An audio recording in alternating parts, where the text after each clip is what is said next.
Hello mga travelers, saan na naman ba tayo pupunta ngayon? Ano bang ating pupuntahan ngayong araw na to?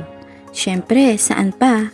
Diyan sa Capas Tarlac at ito narito na nga tayo sa Capas Shrine. At ano nga bang ginagawa natin dito? Kasi nitong mga nakaraan, yung teacher namin nagbigay ng task, no? Kailangan daw namin pumunta ng Capas Shrine. At syempre, mag-research na din at gumawa ng vlog. So, sinulit ko na rin yung panahon na yun para makagawa ng vlog. Since nakapasok na kami dito sa Capas Shrine, no? Ine-enjoy namin yung lugar kasi napakadaming puno talaga. Refreshing. At kung pupunta kayo dito, naku, napakaganda. Yung lugar pala na to ay 25 kilometers from our place. So, nag-tricycle na lang kami para ma-enjoy din namin yung, syempre, yung fresh air, tsaka yung magandang lugar dito. Ayan, nakikita nyo, diba, napakadaming puno. Syempre, medyo lubak-lubak yung daan since naka-tricycle lang naman talaga kami. So, hihintayin nyo, dun talaga sa pinaka-main view talaga na itong Capas Shrine ay napakaganda at maraming historical events talaga na nangyari dito, no? Mamaya, maikukwento ko yan sa inyo sa aking vlog.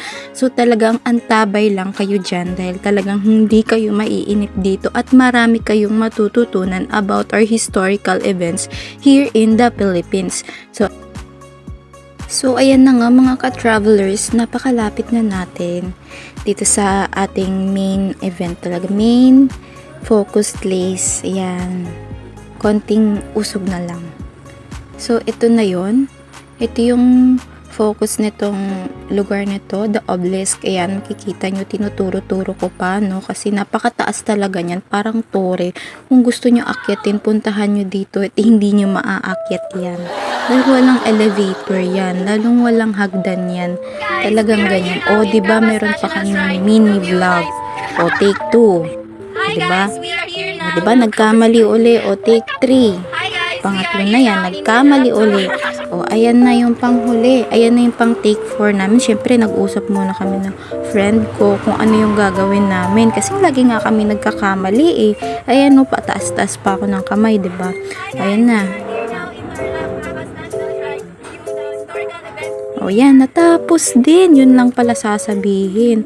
So, ayan, this is the obelisk. Kung makikita nyo, ginawa talaga to ng mga taga-Capas para alalahanin in the remembrance of those Filipino soldiers and American who gave themselves. Ayan yung kaibigan ko pala, kinakabisado pa kung ano yung sasabihin niya. And then, tinuro niya yung Wall of War. Naku, dyan sa Wall of War, madami akong masasabi kasi dyan nakasulat lahat ng mga names ng mga soldiers na namatay. Naku, napakadami, diba? Nakikita nyo? Kung mabibilang nyo yan, ay naku, salute sa inyo. Kasi talagang napakaraming namatay dyan sa lugar na yan. FIY lang, yung Capas na yan, Capas Shrine na yan, ay dating prison ng mga soldiers na lumaban para sa Pilipinas. Ito ay na remembrance of World War II, yung mga Japan kasi gustong sakupin yung Bataan noon. Unang panahon, mga 1942, gusto nilang sakupin. Siyempre, alangan naman ibigay natin yung lugar natin, 'di ba? Katulad nga ginagawa ng China ngayon. Gusto sakupin yung West Philippine Sea. Pero binigay ba natin? Syempre hindi natin ibibigay sa kanila. Ganon din yung mga soldier natin noong unang panahon. Siyempre, sino pa ang ating kasama noon? Kasama din natin mga American. Pati sila nakipaglaban. Ayan, dahil sa kagitingan nila sinulat ang kanilang mga pangalan rito. Napakadami. Siyempre, noong 1942 na nakapaglaban sila. Napakadami talagang Filipino noon. Tsaka American soldiers. Around 76,000. At ito pa ang malala, no? Ipinalakad pa sila ng 100 kilometer, di ba? Mas malayo pa kaysa sa binyahe namin mula sa bahay namin hanggang dito sa Capas Shrine, di ba? Grabe naman din. Ayan, nakita ko kasi yung apelido ko, kaya vinidyohan ko na. Kapag pumunta kayo dito, kung gusto nyo makita yung apelido nyo, hanapin nyo lang dito sa Wall of War. Pero syempre yung pangalan nyo, wala dyan. Kasi nga, mga soldiers na namatay yung nandyan, buhay pa naman tayo. Ayan, napakadami talaga, di ba? Naku mga ka-travelers, marami talaga kayong matututunan dito sa history. At syempre, marirealize nyo rin yung pagka-patriotism. I'm sorry, nagkamali na naman ako. patriotism and nationalism ng bawat Pilipino, 'di ba? Kaya dapat tayong mga new generation, dapat ganoon din tayo mag-isip. Syempre, hindi naman tayo kayang makipaglaban pero dapat pinagmamalaki natin yung ating bansa sa taga-ibang bansa. Yan. Napakataas talaga. Parang Torre of Babel. Ayan na, magsisimula na siya. American soldier na namatay during Death March on April. Ano sa April? Ikaw. During April 9. O, take 2 uli ah. April 9. O, take 3 na yan talaga. Nagkamali. Nalilimutan pa ni ate. Ginawa para sa mga Filipino and American soldier na namatay during Death March on April 9, 1942. Siyempre ako napabebe naman, oh. Hay nako. Ulit-ulit, take 2. And dito sa Sherman, Yan na ha. Serious na yan. at ang mga Filipino at American soldier na yun ay umaabot around 76,000 Filipino soldier and American. At naglakad po sila mula Maribeles, Bataan hanggang San Fernando, Pampanga. Over 100 kilometer po yung nilakad nila. Tapos nag-stop, sinakay pa po sila ng isang train. Tapos pinalakad po ulit sila ng mga Japanese soldier papunta po dito sa Kapas Shrine dito sa Tarlac. 14 kilometer ulit yon. Tapos po, mga panahon na habang sila ay naglalakad mula Maribeles, Bataan, sobra pong paghihirap ang nararanasan nila dahil pinapalo sila, nilalati ko sila ng mga Japanese. Dahil nga, sila yung naging ruler, sila yung gustong kumuha ng Bataan. Kaya noong mga panahon na yun, marami talaga naghirap, maraming nag-starvation, maraming nagkasakit. At habang sila ay naglalakad, mga Filipino at American people ay namamatay at hindi nakakayanan yung hirap. So ayan, natapos din ako sa pagsasalita. Ang dami kong sinabi, 'di ba? Ipapakita ko lang pala ulit sa inyo ang obelisk na yan. Yan ay dedicated to all Filipino and American soldiers, kung kaano sila kagiting, kung gaano kataas yan. Ganon din ang kataas pangarap ng mga Pilipino na manalo mula sa ibang bansa. At kita nyo naman, nanalo naman tayo. Oh, 'di ba mukha kasi yung Rizal Park, 'di ba? Pero hindi yan Rizal Park. Kapas Shrine. And ayan, ang obelisk. Paulit-ulit ko nang pinapakita sa inyo para makabisado nyo. Kung gusto nyo pumunta dito, makakapunta kayo kahit saan man kayo galing. O sige, ayan, sabi ko pa uwi na kami, 'di ba? Ayan kasi, sabi ko pa uwi na kasi akala ko yan lang yung namin, gagawin namin. O ayan, lakad-lakad na ako, pinapakita ko pa sa inyo mga puno-puno. Mamaya ipapaliwanag ko kung bakit maraming puno dito sa lugar na yan. Dahil talagang yung nagbabantay ng lugar na yan, mga Filipino rin naman na taga-Kapas is dinedicate na nila yung mga trees na yan sa mga soldiers na namatay, and around over 31,000 pala yan, 'di ba? Sabi ko mamaya ko pa sasabihin pero na-excite na ako. Ayan, nakala ko uuwi pa kami pero may nakita na naman akong historical things na nandito sa Kapas. O, 'di ba things pero isa lang, thing lang 'yan. Oh, ayan yung historical thing na nakita ko. At ayan yung train. Oh my gosh, ayan yung train talaga na ginamit nila. Naku, kung alam nyo lang kung gaano ka-brutal yung ginawa ng mga Japan noon. Pinagkasya nila dyan yung mga sundalo. At syempre, hindi na nila mapagkasya yung iba. Talagang naglalakad na lang. Hirap na hirap din sila dyan, no? Pinagkasya nila dyan para makarating lang dito sa Kapas Shrine, no? Ayan, dyan sila sumakay. Syempre, mararamdaman mo, baka may kaluluwa pa dyan. Ayan, mababasa nyo dyan kung paano ginawa ng mga Japanese, kung paano ginamit yung na yan, boxcar kasi yung tawag dyan, o, diba? Death March Boxcar of Bataan. Kung paano yan ginamit para lang makarating yung mga Filipino and American soldiers dito. Kinawawa talaga sila ng mga Japanese noon, syempre. Alam niyo naman, sinabi ko na kanina. At ayan yun, yung makalumang na yan, ayan na lang yung natira. Ayan yung makalumang train, 'di ba? Siyempre, kailangan namin ingatan. Hindi kami pwede umakyat dyan, no?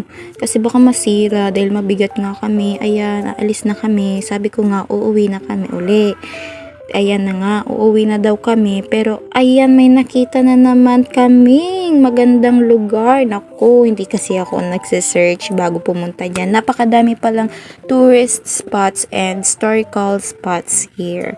Grabe, 'di ba? Ayan, papunta na nga talaga. And then makikita mo yung mga lapida na yan. Naku, napakadaming pangalan yan. Baka nga kung saan-saan na nakalibing dito yung mga American and Filipino soldiers kasi nga sobrang dami nila, hindi natin alam, baka sa natatapakan ko na pala sila, ganyan. Pero talaga makikita mo yung mga nakasulat na yan, dedicated yan sa mga Filipino and American soldiers, and makikita mo din mga pangalan nila dyan. Ako, hindi ko na mabasa talaga sa sobrang dami. May group 1, group 2 pa, o diba? Ang dami-dami talaga. Ayan yung group 1, nandiyan nakalagay mga pangalan. Ayan yung group 2, group 3 sa kabila. Ayan o, group 3. Hindi ko talaga alam. Naku, napakadami. Siguro more than 100,000 or more pa kasi nga, bukod dun sa 76,000 na nasa Bataan na pumunta dyan, meron pang mga soldiers na nakakulong dito before that. Kaya, sobrang dami talaga. And after the death march, may mga Filipino soldiers pa ditong nakulong at namatay talaga. Ayan, ito talaga yung mga American soldiers talaga. Dito nila nilagay lahat ng mga names and ayan, lapida talaga nila yan. Ayan, nakalagay dyan, no? American Death, O'Donnell War Prisoner. So, ito ay tinatawag na O'Donnell War Prisoner noong 1942 nga. And, yan nga yung in a memory. Talaga noon pa naman, mga American, tinutulungan tayo sa pagkikipaglaban. Ayan, kung mababasa nyo yan, dinedicate din nila yan for the soldiers. Kailangan talaga may mamatay. May maraming namatay para sa kalayaan natin. So, freedom is not free. So, we're living free, but it's not free because our Filipino and American soldier died for our liberty. So, yun talaga yung meaning, no? Napaka-meaningful talaga. Ayan, may mga sergeant, pursuit, ayan, ang dami talaga ng mga namatay ng mga American soldier din dito, no? Nako, thankful talaga din tayo sa kanila kasi kung wala din si kanila, kung wala din sila, so mahihirapan din tayo dahil napakakonti lang ng mga Filipino soldiers. Ayan, kung makikita nyo, no, paikot-ikot pa ako dahil talagang pinapakita ko sa inyo na napakarami talagang mga American soldier din na dinedicate yung kanilang mga buhay for our liberty, para maging isang bansa din naman tayo, no? Para magkaroon din tayong kalayaan from the rulers and colonizers. Ayan. Oh, ayan, nagsasalita na ako dyan. Ini-explain ko talaga kung gaano kahalaga nitong mga bagay na nakita namin. Syempre, skip ko na yan kasi salita na lang naman yan. Kung gusto nyo pumunta dito, makakapunta kayo para makita nyo talaga kung gaano kaganda at kung gaano kahalaga ng mga bagay na nangyari sa lugar na ito dito sa Capas Tarlac, Capas Shrine. You're just walking and sabi ko nga uuwi na kami. Ayan, sabi ko po nga, okay sir, tapos na kami sa vlog namin. We're going home na. And siyempre sinabi ko rin na we're thankful na nakapunta kami sa lugar na yan dahil hindi nga lang beautiful places yung nakita namin, pati yung mga beautiful scenery of the history. Though it's not really beautiful, but yung mga nangyari talaga dyan ay masasabi ko na hindi dapat natin limutin, kundi dapat nating naaalala dahil napakahalaga ng mga pangyayaring iyon. I'm just walking here in the beautiful places with trees and flowers. Ayan, sabi ko nga uwi na kami. Ayan, palabas na kami, 'di ba? Nakasakay na kami yan in our mahiwagang sasakyan, the tricycle. Oh, 'di ba napakadaming puno? Yung mga puno na yan, dinedicate talaga yan. Ayan, oh, nakalagay pa yan diyan, oh. Sinusulat nila yan, dinedicate nila yung mga trees na yan for the American and Filipino soldiers kasi sa katapangan na pinakita nila at para din makatulong sa deforestation, para magkaroon tayo ng fresh air. Talagang napakaganda dito. Time and effort. O, diba napahinto kami kasi may nakita na naman kaming another place. So, ayan, mag-explore kami with my friends. Mag-explore kami dito. Ayan, alam mo ba kung ano to? Syempre, medyo natakot-takot pa ako dyan. Kasi nasa bridge kami. So, medyo malayo din talaga yung bridge na to, no? Makikita namin yung river dito. Ayan, medyo natatakot pa kasi talaga ako. First time kasi na dumaan ako sa bridge, no? Napakahaba kasi at mataas din yan, no? Kapag napunta kayo, ayan, tumitili-tili pa ako kasi natatakot nga ako. Baka malaglag yung phone ko at mawala tong video na to. Syempre, napakahalaga din naman talaga nito. Hindi lang para sa vlog na ginagawa ko ngayon, kundi para sa project namin sa CPH. Naku, kinakabahan talaga ako yun. Baka malagdag ang aking phone. Ayan na nga, dahan-dahan ako pero natatawa din yung kaibigan ko kasi nagsasalita ako mag-isa at the same time natatakot pa ako. So ayan na nga, naglalakad. So ayan, wow, that's the river. At ayun na nga yung kinocross naming bridge. We crossed the bridge and that bridge is so so high. But, hindi naman mahirap din mag-cross kasi, ayan, meron din naman mga bakal-bakal na pwede mong apakan. Di ka naman dediretso agad sa baba kapag nalaglag ka. Dahil may mga bakal-bakal naman dyan. Nalimutan ko kung ang tawag. Tapos, para hindi ka malula, umawak ka na lang sa lubid kung takot ka sa matataas. Ayan, malapit na nga kami. Nakarating dun sa dulo. Ano kayang meron doon?